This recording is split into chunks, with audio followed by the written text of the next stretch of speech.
Hey guys, it's a proud cat lover, and today I'm going to be doing a book review. Now, the only one of these books right now that I have read completely is this one here. I'm working on this one right now, even though I have a Crested Gecko. I've read, I think, 3 chapters in it already. They're not very thick, but they are packed full of information. And I haven't read this one yet, but I'm showing it because it looks like it's going to be a really good book. Obviously, a lot of you guys know I want to get a Leopard Gecko. And I read this book, and it is very informative. Now, some of the stuff in it, I've heard from breeders just by watching videos that you're not actually supposed to do. So it's also good to do more research, and hopefully this book, when I get to it after I get done reading this one, hopefully it will also tell some informative stuff that this book doesn't cover. But it was saying one of the things you could use for bedding, or, not bedding, got gerbils on brain, for the substrate was sand. And I have heard from a lot of people that sand can cause impaction. It's not a good idea. So it was saying different things like that.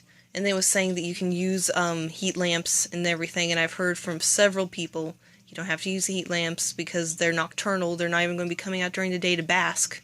So you don't need them. And it was saying you could keep them in 10-gallon tanks, which I have heard people do.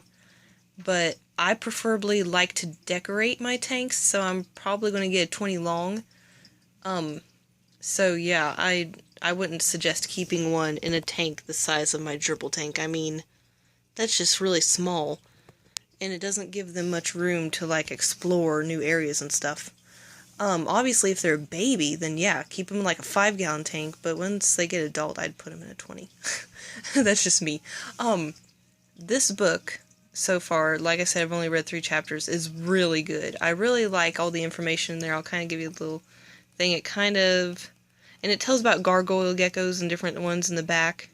It tells about feeding, decorating, cleaning, sexing, breeding, temperatures, I mean, tons of stuff. And it's pretty important to know that stuff, obviously, before you get one. And I did research, but there's a lot of stuff in here that I knew a little bit about, and I, obviously learned a lot more. And like I said, I'm only, like, in the 3rd chapter or something. Let me see. So I'm at 3rd chapter. I haven't read 3rd, so I've read 2 chapters.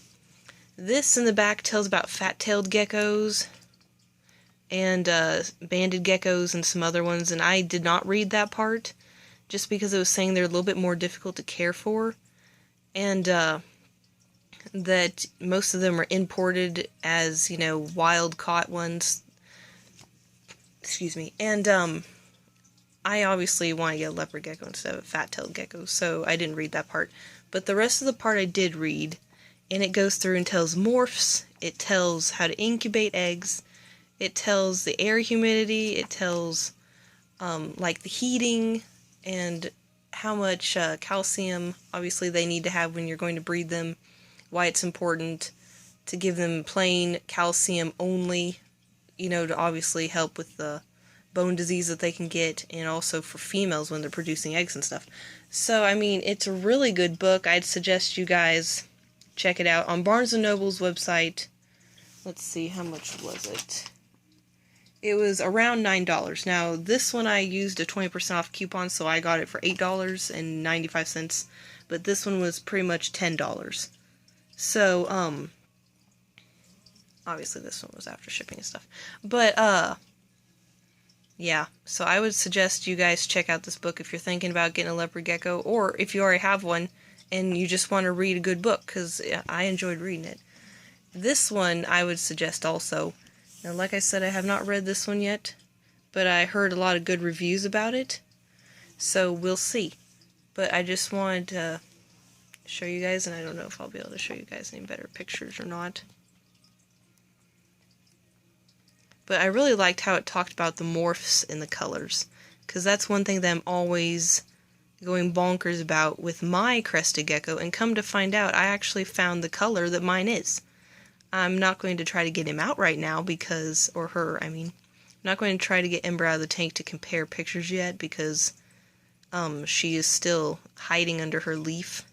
Oh yeah, and it also shows enclosures and, like, what plants you can plant in there and stuff. And I mean, that is a cool looking tank. I mean, I've seen a lot of cool ones on YouTube, but I mean, for the guy that wrote this book. That's a neat tank. But I found the color that my Crested Gecko is. So let's see. 1 second, guys. Okay, guys, I had to pause it so I could find it in the book. It is a partial striped Harlequin Crested Gecko is the color. 1 second, if I could get my phone. There we go. Kind of. It's not really wanting to focus. There we go. So later on I'll have to hold Ember up to the picture. That's one of the pictures, and then it shows, oops. Then it also shows this one here that's another variation of the pattern. So, but I was really glad to find one that mine looked like. So it'll help. Anyway, guys, thanks for watching. Have a good day.